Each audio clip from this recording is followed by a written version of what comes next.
ومن الناس من يشري نفسه ابتغاء مرضات الله والله رؤوف بالعباد.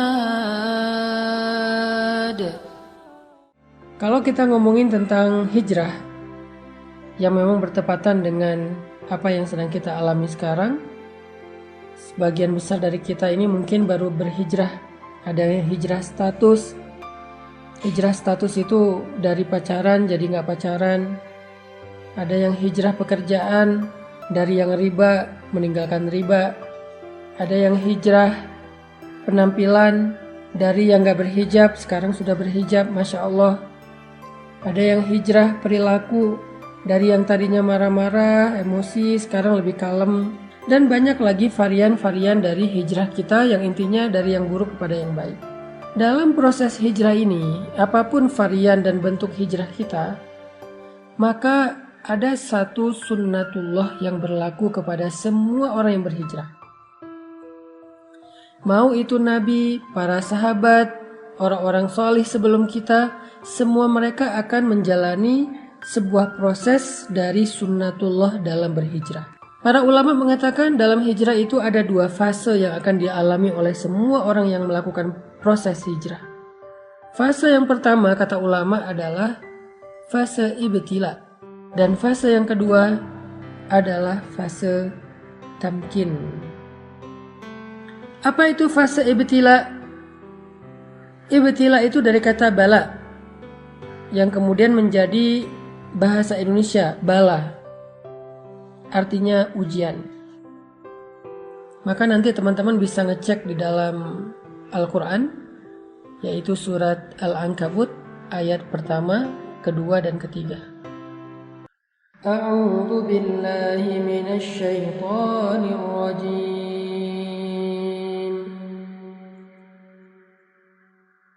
Bismillahirrahmanirrahim. Alif Lam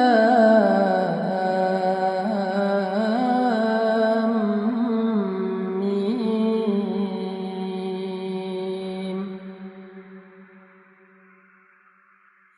Ahasiban nasu an yutraku an yaqulu amanna an yaqulu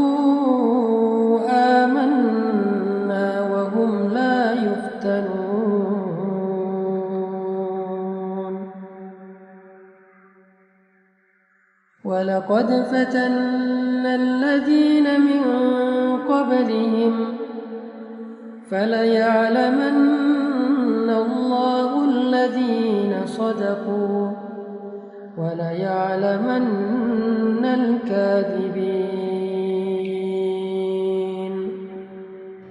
Ini adalah janji Allah kepada setiap orang yang berhijrah. Orang yang mengatakan saya pengen berubah.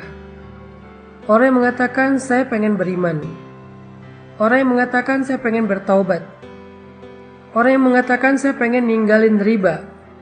Orang yang mengatakan saya pengen ninggalin pacaran. Lalu Allah mengatakan, hasiban nasu ayyutraku ayyaqulu amanna. Apakah mereka manusia mengira akan dibiarin aja mengatakan hal-hal itu? Ini pernyataan dari Allah dalam bentuk pertanyaan. Jadi Allah menyampaikan sebuah berita bentuknya pertanyaan, kayak sindiran gitu. Seolah-olah Allah pengen ngasih tahu, emang kalian pikir dengan udah berhijrah udah selesai, Allah nggak akan nguji lagi. Harus ada fase ujian yang dilewati, namanya fase ibtila. Dan ternyata itu bukan hanya kita alami sendiri, tetapi orang sebelum kita pun mengalami hal yang sama, padahal mereka lebih baik dan lebih soleh daripada kita. وَلَقَدْ فَتَنَّا الَّذِينَ مِنْ قَبْلِهِمْ فَلَيَعْلَمَنَّ اللَّهُ الَّذِينَ صَدَقُوا وَلَيَعْلَمَنَّ الْكَاذِبِينَ. Dan sungguh kami sudah pernah menguji orang-orang sebelum mereka, sehingga Allah tahu siapa di antara mereka yang benar, yang jujur, Dan siapa di antara mereka yang dusta? Bilal bin Rabah. Ketika beliau masuk Islam, Allah mengujinya, ketahuan lagi sholat oleh tuannya, sehingga akhirnya beliau disiksa oleh Umayyah bin Khalaf dengan penyiksaan yang luar biasa. Asyah istri Fir'aun, ketahuan sudah beriman kepada agamanya Musa, langsung disalib di pohon korma oleh suaminya sendiri sampai wafat. Begitu juga dengan sahabat-sahabat yang lain, orang-orang soleh yang lain, para anbiya. Ketika mereka berjalan di jalan Allah, apakah itu dakwah, apakah itu masuk Islam, apakah itu berhijrah, ketika mereka melangkah di jalan Allah, maka fase pertama yang akan mereka lalui adalah fase ibtila. Semuanya sama. Semuanya mengalami fase itu, fase ibtila. Cuman varian dan bentuk dari ibtila dan ujian itu yang beda-beda antara satu dengan yang lain, teman-teman. Jadi kita nggak sendiri. Orang yang lebih soleh dari kita pun mengalami. Kalau kita protes bilang, ya Allah kenapa saya? Enggak, bukan kita doang. Allah mengatakan di dalam surat Al-Baqarah, Am hasibtum an tadkhulul jannah walamma ya'tikum mathalul ladzina khalau min qablikum. Apakah kalian mengira, sama dengan surat Al-Ankabut, apakah manusia mengira? Kalau sekarang apakah kalian mengira? Apakah kalian mengira bahwa kalian akan begitu saja masuk ke dalam surga, sedangkan belum datang kepada kalian ujian-ujian yang pernah dialami oleh orang sebelum kalian? Jadi kalau tadi, apakah manusia mengira akan dibiarkan saja mengatakan beriman padahal belum diuji? Kalau sekarang, apakah kalian mengira akan masuk surga begitu aja padahal kalian belum diuji? Walamma ya'tikum mathalul ladzina khalau min qablikum. Padahal belum datang kepada kalian ujian-ujian yang pernah datang kepada orang sebelum kalian. Sama maksud dari ayatnya. Lalu setelah itu Allah menjelaskan 3 bentuk dari ujian. Ujian yang pertama kata Allah, massathumul ba'sa. Mereka diberikan ujian fisik. Wad-dharra, mereka diberikan ujian harta.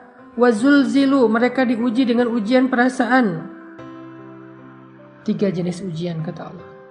Tergantung dengan orangnya, kondisinya, bentuk hijrahnya. Dan Allah menggambarkan istilah ujian perasaan itu dengan kata-kata zulzilu, diguncang.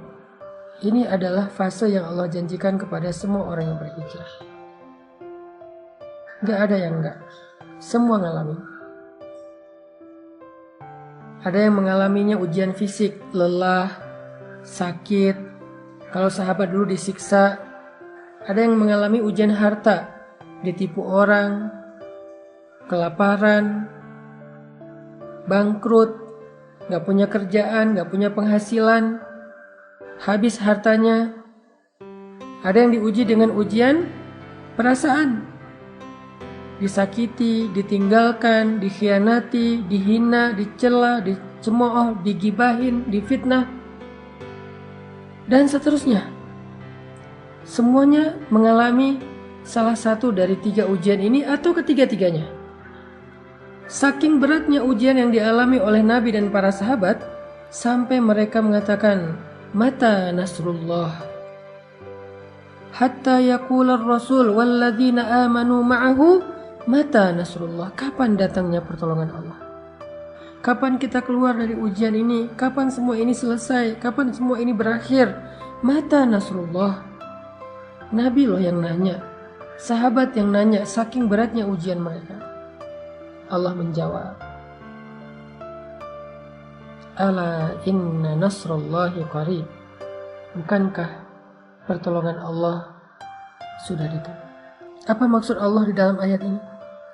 Maksudnya semakin berat ujian yang kita alamin, maka semakin dekat kita kepada pertolongan Allah, yaitu fase kedua dalam hijrah.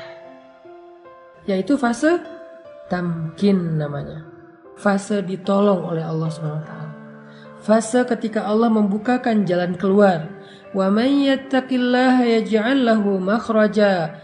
Siapa yang sabar, yang taat, yang istiqomah, bertakwa kepada Allah, Allah kasih jalan keluar. Tapi sebelum Allah kasih jalan keluar, ada fase yang harus dia lalui, yaitu fase sabar, fase ujian. Itulah takwa. Karena takwa bukan sekedar ibadah, tetapi kesabaran dalam menghadapi ujian. Itulah fase yang akan kita lalui, atau yang sedang kita lalui buat sebagian yang baru berhijrah. Jadi ketika kita mengalami fase ibtila, fase ujian kayak gini, la tahzan, jangan berkecil hati. La tay'as, jangan putus asa. La taklak, jangan ragu kepada pertolongan Allah. Kenapa? Itu bukan tanda-tanda bahwa kita salah memilih jalan. Buat yang memutuskan pacarnya udah gak mau pacaran, tiba-tiba pacarnya jadian sama yang lain, atau malah menikah dan bahagia, sementara kita belum dapat jodoh sampai sekarang, itu bukan pertanda kalau kalian salah memilih jalan. Enggak. Karena jalan yang kita pilih dulu, yang kita lalui dulu itu adalah jalan yang salah. Jadi ketika kita meninggalkan jalan yang salah itu, walaupun kita belum menemukan jalan yang lebih baik, maka setidaknya kita sudah meninggalkan jalan yang salah, yang buruk, yang merugikan kita, dan itu sebuah kemajuan, itu sebuah kebaikan. Jangan sampai kita menyesal meninggalkan pekerjaan yang ada ribanya dengan mengatakan, sekarang saya nggak punya penghasilan, saya nggak punya pemasukan, saya nggak punya pekerjaan. Sedih juga sih udah ninggalin kerjaan yang dulu. Kalau dulu masih ada penghasilan, walaupun haram. Enggak. Keadaan kita sekarang tanpa penghasilan itu lebih baik daripada dulu ketika kita mendapatkan harta-harta yang haram. Sekarang tuh lebih baik. Walaupun mungkin sedikit merepotkan keluarga. Ada ujian tadi, dihina orang, diomongin orang, dikritik orang, dicela orang. Sekarang gak punya pekerjaan tetapi hartanya berkah, sekarang jauh lebih baik. Hanya mungkin sekarang sedang mengalami fase ibtila, fase diuji. Dan fase ujian itu akan naik terus tingkatannya. Makin lama makin berat, makin panas, makin luar biasa, makin beban. Kayak gitu memang fasenya, kayak orang panas, naik terus, kayak orang demam, naik terus panasnya. Tapi ketika udah berada di puncak, udah berat banget, gak ketahan lagi, sampai kita bertanya kapan selesainya semua ini, kapan berakhir dan segala macam, Allah menjawab teriakan kita. Allah menjawab pertanyaan kita. Kata Allah, ala inna nasrallahi qarib. Sungguh pertolongan Allah udah dekat, wahai hambaku. Jangan berputus asa. Jangan menyerah dulu. Pertolongan Allah udah dekat. Sabar dikit aja lagi. Karena kalau kamu menyerah sekarang, maka sia-sia semua kesabaranmu selama ini.